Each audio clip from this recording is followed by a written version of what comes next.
Alright, what's up everyone? So today I wanted to talk about Emma Frost. So I'm starting off with a live Alliance quest fight actually against Rocket Raccoon. Because I've actually really been enjoying Emma Frost in the past couple days since I pulled her and ranked her. And down her in her core, she's actually a pretty simple character, but she is just fantastic in my opinion, and definitely worth taking a look at, other than just for defense. So what you're seeing in her prowess buffs there is that each one is giving a 10% special attack damage. When Emma is at a lower bar of power than her opponent, then she is activating Diamond Form, and Diamond Form gives her increased block proficiency, and and she'll gain her prowess buffs by doing a well-timed block, so essentially a parry. Now, in her Telepath form, which you see here, she gains prowess plus every time she gets a critical hit. And the prowess plus also increase her critical hit chance, so the more prowess plus you get, the more you can get. And this is activated by being at a higher bar of power than the enemy, so that's an 80% extra special damage for a 10k crit against Rocket. We do have class disadvantage here. Like I said, I just wanted to make an Emma video, and I already had her in AQ, so I figured this would be an interesting way to start off, just with a really quick explanation of her abilities. So in her Telepath form, like I said, activated when she has a higher power level than her opponent. She actually makes it so that opponents cannot evade against her. No passive evade will work. Again, I'm getting prowess every time I get a crit. 3k, 9k, some insane damage. She does lose all prowess buffs at the end of a special, whether it's a special 1 or a special 2. But just an 80% increase. Plus, you're going to get a higher crit chance there. Option 2 is SP2, that's not what I want to do. Just evade it real quick. I've really been enjoying Emma Frost. I think she is a fantastic champion, actually. And relatively simple to use. 4 there. Inverted controls, kind of a nice crit there. The power sting should actually kill him if he tries to use a special. Let's try and get it here. Nope, just missed it. That's alright, I'll do this. He did not dash in like I thought he would. I'll be a little bit aggressive here, and we'll get him down. So that's pretty much Emma Frost. She's very bursty with her damage. And I'll move over to her character screen now. So I feel like I did a pretty good job of explaining her abilities off the top of my head live, but I want to come here just to make sure I didn't miss anything. So Emma has 2 forms, her Diamond form and her Telepath form, and she deals mostly with her prowess passives. Those are her 3 main abilities that you're going to be seeing most of the time. So starting off with your 2 forms, she switches back and forth between the forms depending on her power level versus the opponent's power level. If the opponent is at least 1 power level ahead of you, then you're going to be in Diamond form, and when you're at least 1 power level ahead of the opponent, then you're going to be in Telepath form. And Telepath form is pretty much your offensive form, and Diamond form is your defensive form, just depending on what you can do with your prowess buffs in each of the form, what kind of bonuses you get.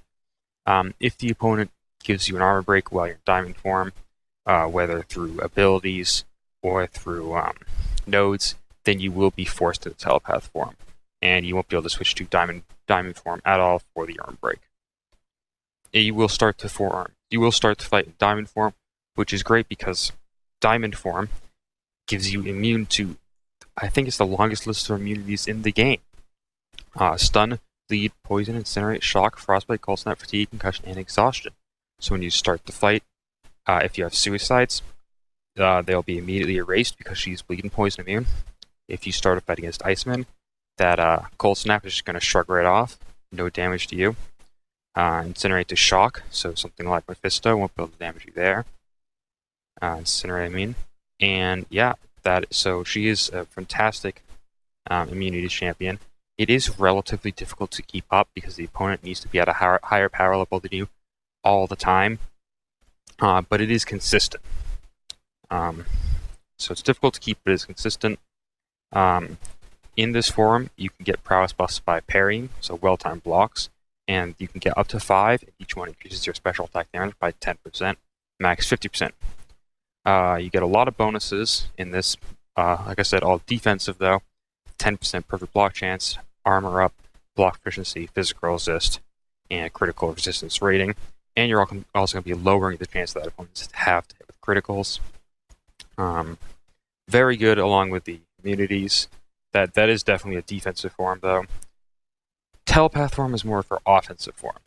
So she can still get the prowess buffs in this, but instead of being indefinite prowess buffs that give you 10% damage, they now last 7 seconds. They still give you the 10%, but you gain them through a different means. Instead of parrying, now every critical hit you get will give you a prowess buff, and is going to refresh all existing prowess buffs. So the prowess buffs in this will give you a buff for each one you have other than 10% special damage. Each prowess is going to give you an extra critical rate and extra critical damage rating. So what happens here is you get a prowess, it is going to increase your chance for the next hit to be critical, so you get more prowess. So essentially, the more you have, the more likely you are to actually refresh the ones that you have. You're going to be able to get up to a maximum of plus 100% special attack damage, and in Telepath form, no opponents can evade against Neverfrost. This, combined with Diamond form, makes her the perfect Mesmerize counter. Not only can the opponent not evade when you're in your Telepath form, but if you switch to Diamond form and they can't evade, you'll be stun immune. So they can't evade, stun you, and then punch you. It's fantastic. She is actually useful against that mode. I have tested her out there. There is no Mesmerize node up right now, though, sadly, so I can't show that off. But I can promise you, it works. It works great. Her heavy attack does different things based on the form. I didn't show this in the AQ fight at all, but her heavy attack on Diamond form will give you extra power, and the opponents will generate a lot less power. In Telepath form, you have a only 60% chance to taunt the opponent, but taunt is pretty powerful. For those of you who've played Stark Spidey or Domino, know that taunt will give the enemy reduced attack, and they'll have a higher chance to throw a special attack. This is a counter all or nothing, because they go up from a 0% chance to a 70% chance to throw that special. However, although the taunt only lasts for 5 seconds, it will go away if you switch to Diamond form through the opponent reaching a higher bar of power than you when you throw the special attack. So you will not be able to have taunt and have Diamond form. All her special attacks, she will switch to Telepath form, and at the end of them, all prowess buffs are removed. They'll do true damage, but it's not super important. Special attack 1. Her special attack 1 isn't really where her damage is. It does do a power sting that deals 1,000, but it can't stack like Yellow Jackets. They're going to be taking 1,000 damage whenever they activate a special attack. You saw me use it briefly, but it didn't quite kill Rocket. It is somewhat helpful though. Mostly I use it to spam to keep my Diamond form up so that my power level is lower than the opponent's. Special 2 is really where the damage is at. 10 prowess plus 10 prowess plus 2 critical hits on first and second hit of your SP2 gets you to about 20,000 damage. And that is really good for a 4-star maxed out. And with class advantage, this can get up to about 22k damage. So it is just some very, very good damage. And you're going to have a very high critical chance on it anyways. Obviously, it is only a chance, it doesn't happen all the time. But it does really help the damage there. And then her SP3 has an interesting ability where you're going to be reducing the opponent's power gain from all sources. So this includes power gain like Hyperions by 75%. And then the last thing I haven't talked about, her dupe ability is not necessary really at all. It is semi-helpful if you place her as a defender or alliance war, because this is where her reverse controls come in. These reverse controls, however, do not affect the AI. You saw Rocket blocked it. It's because he's obviously not affected by reverse controls. In addition to reverse controls, she also reactivates Diamond form if she would lose more than 30% of her max health. Now, this doesn't count by something like bleed. This is a single hit, and what happens is if you were to lose 30%, the damage is calculated before you're actually hit. Then you'll activate Diamond form, and then it'll check your resistances, so it can actually do less than 30%. If it were to do, say, 33%, then you're going to switch to diamond form, and then all of these armor up, physical resist, they're all going to activate, and the rate damage will be reduced below that, so you can actually take less than 30%, and it will activate. Obviously, that number is based on sig level, with it decreasing the higher sig you are. Just a quick thing about Emma's critical rating. It is relatively high. 26% is very good. 703. Those numbers really don't mean anything, but 26% is very high. So you are going to be stacking prowess relatively easy as long as you play aggressive.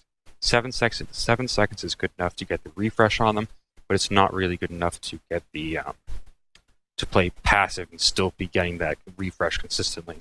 Critical damage rating is low, though, at only 185, and block efficiency is average. So what I want to do first is show off her capability for immunities against a duped Morningstar. So, for those of you who don't know, duped Morningstar means that every time I hit her, I'm most likely to get bleed. You can see all the immunity text popping up here. And what I'm going to do is I have SP1. I'm going to use this. She's going to get to your SP2. I'm going to evade that SP2, hopefully. If she will throw it. And I'm going to, as soon as I get my SP1, I'll throw it. The opponent needs to be at a higher power level or equal power level if I already have it activated. Otherwise, I'm going to switch out of that form, and I will be... So right there, I probably shouldn't have hit her one more time. We are equal power levels here. But as soon as she gets up, I will activate diamond form again. Still have immunities here. Keeping diamond form on as much as possible just by spamming that SP1. I'll do it again here. Again, inverted controls doesn't affect her. She tried to use her special, and she's down. Diamond form was relatively easy to keep up there against Morningstar. We got no bleeds for the entire fight, and she was down. We also did some very good damage, and our power stick obviously helped out a little bit as well. So in this duel, I'm going to do the exact opposite. I'm going to keep my power level high by not using specials until I get my SP1 or SP2, and I'm going to try and go for maximum damage. Your prowess buffs will stay around if you switch forms. You can see every critical hit. I refresh all of mine, so I'm already up to 6. I'm going to try and get all the way up to 10 if I can, but I don't think I will.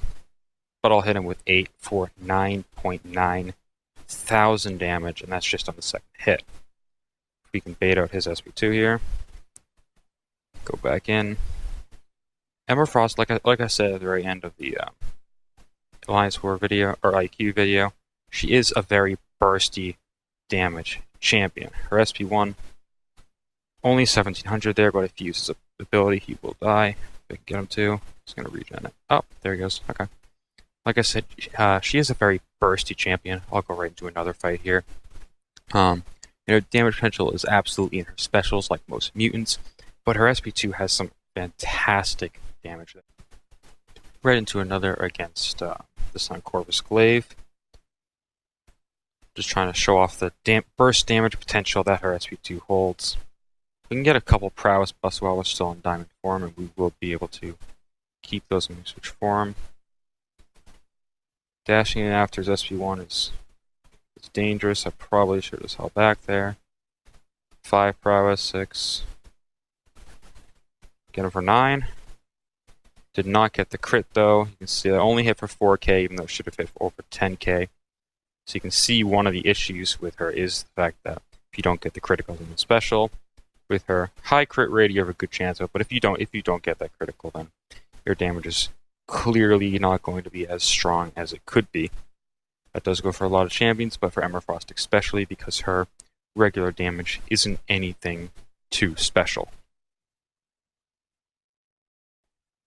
As an explanation of some of the damage potential, like I said, it's nothing to laugh at, but sometimes she does fall a little bit flat. I did do 2 attempts with Emma, both against Winter Soldier. One took 340 hits, and the second 402. Obviously, much higher damage on that one, but she did crit very often in this fight. In this fight, she really didn't crit that much. You can see average of 300 damage per hit lost. or just about 300 average damage per hit lost, and overall a 1400 average damage per hit is nothing to laugh at. It beats out Black Panther even with his bleeds. It's above Guillotine and Phoenix, about where Carnage is as a 5-star unduped. But it's absolutely not the best like Ghost here, but it is still some very, very good damage, coupled with obviously her consistent immunities. And this is obviously reliant on prowess buffs, but they are passives, so they can't be nullified. They are relatively easy to get as well, made even easier by the Phoenix synergy. Since I mentioned it, I do want to talk about Emma's synergies, because they do kind of change the way she's played and where she's useful. So her synergy with Sentinel gives her 50% attack rating in Diamond form. This can turn Diamond form into a lot more offensive, so if you're trying to use her for something like a biohazard path, bringing Sentinel to your team might not be a bad option, not only because he has double synergies, but you're getting that extra attack. Again, buffing Diamond form, buffing her immunities, so synergy with Colossus. She switches Diamond form when she and the opponent are in the same bar of power. This can be great, again, if you're trying to keep your Diamond form up as often as possible. It will make it more difficult to get into your Telepath form, because you will have to be a full bar above the opponent. But if you're going up against AQ Morningstar or something like this, plus she gives Colossus a pretty good buff as well with that increased power gain. This is not a bad option for Emma. Her complicated synergy isn't exactly fantastic with Cyclops. Critical hits even when the opponent is blocking isn't super powerful or that important. However, her Phoenix Force synergy is very good. So with Phoenix, every time Emma would gain 1 prowess buff, she instead gains 2. This does not change your caps on them, it just means that you will gain them faster, and this can be exceptional for something like a quick fight where you want to gain as many prowess buffs as possible and do as much damage. This also helps Phoenix a lot because she will stay on her full 11 Furies for much longer. Phoenix is a different class as Emma, so combining them isn't a bad option. And then you add regen onto your team. I definitely say this synergy is worth taking a look at if you have both of these characters, and it's great for both Emma and for Phoenix in general. So that's pretty much my review of Emma, how to use her, her best uses. I think she is a really good character, and not just to get Awaken and throw on defense for the rest of the time you play MCOC. She's no longer as powerful a defender because people have learned how to dodge her specials, and I think taking another look at her for your offense team is great. She can keep her immunities up, as I showed. It was even easier against AQ Morningstar earlier because she had 100% power gain. However, I had to play very passive for that fight, so I ended up doing about 60k damage in 3 minutes. Not too great, but that kind of gives you an idea of how passive I had to play, especially, and I didn't actually gain as much prowess buffs as I could have.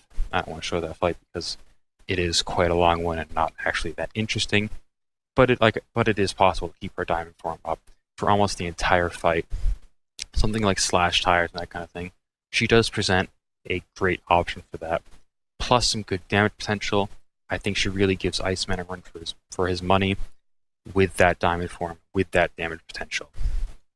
So, like I said, I've been absolutely loving Emma Frost ever since I pulled her.